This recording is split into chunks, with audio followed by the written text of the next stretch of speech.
Alright. Tonight I will be refuting the claim that space exploration has a positive impact on the economy. The first supporting claim that was stated said that space exploration as a fiscal policy creates profits beyond its own costs. This claim is arguably untrue due to the fact that there have not been any direct benefits as a result of space exploration.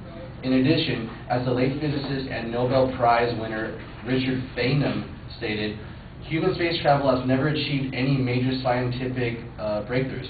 Although the budget for NASA is very small in comparison to the rest of the federal budget, it is money that could be spent in a different field of study in NASA,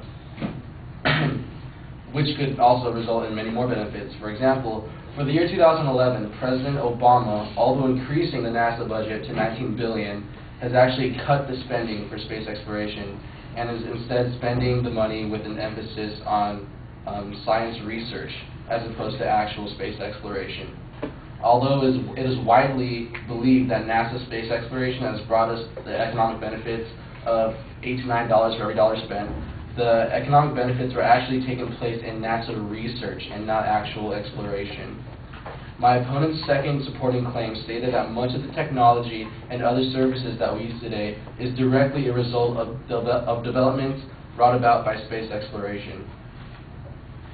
This claim is true in some parts, but untrue in many parts. It is true that technology has very much improved as a result of developments of space exploration, but none of that technology has been a result of actual space exploration, and we're merely byproducts of space exploration preparation. For example, when Velcro was discovered, NASA wasn't actually aiming for Velcro, but they were actually aiming for the moon. Now we got Velcro, but the moon really gave us nothing except some pretty photographs of our own planet. Inventors and scientists could easily give us such byproducts at a much lower cost if space exploration was removed from the equation completely.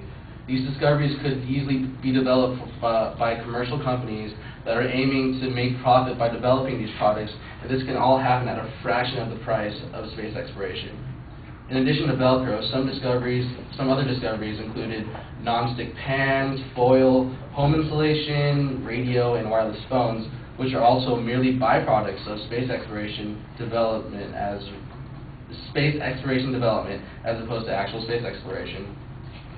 The third and final claim that was stated said that the future of space exploration proves to be exponentially more profitable.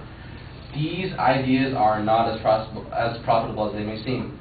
For example, asteroid mining and solar power were two technologies that were mentioned as major benefits of space exploration. However, these benefits of asteroid mining were only able to give advantages to other aspects of space exploration rather than actually give advantages to us humans on Earth. For example, the materials used to supply radiation shielding can only be applied to spacecrafts already in the process of space exploration. Also, the water that can be used in asteroids is only useful if it's given to the people already out in space.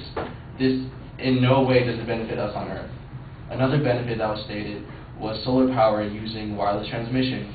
However, he also claimed that our technology is not yet advanced enough to utilize that idea in actuality, which makes that benefit completely pointless. In conclusion, I feel that the economic impact of space exploration is not as distinct as many people believe it to be. The idea of space exploration has never made any breakthrough discoveries, nor has it helped us develop any technological advancement in the process of exploration. Although NASA's budget is quite small to the rest of the federal budget, space exploration may not be the best use of our money. Thank you.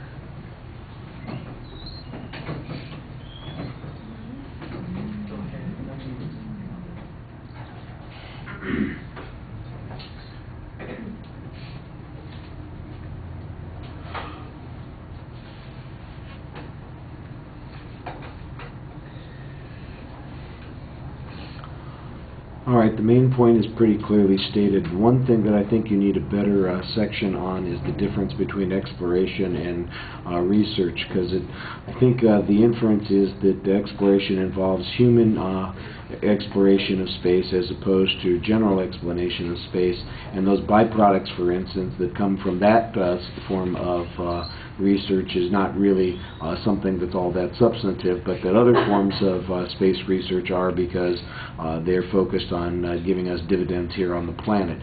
I think you need a clear explanation, and you need to show, for instance, that the things that occurred as a result of the only example that you point to is the Velcro thing, and other than that, I didn't hear any particulars. It basically seems to be, it comes down to this definitional issue that you have, and I understand the application on it, but the follow-through on it is really a little bit thin, and I think that you need something better than that.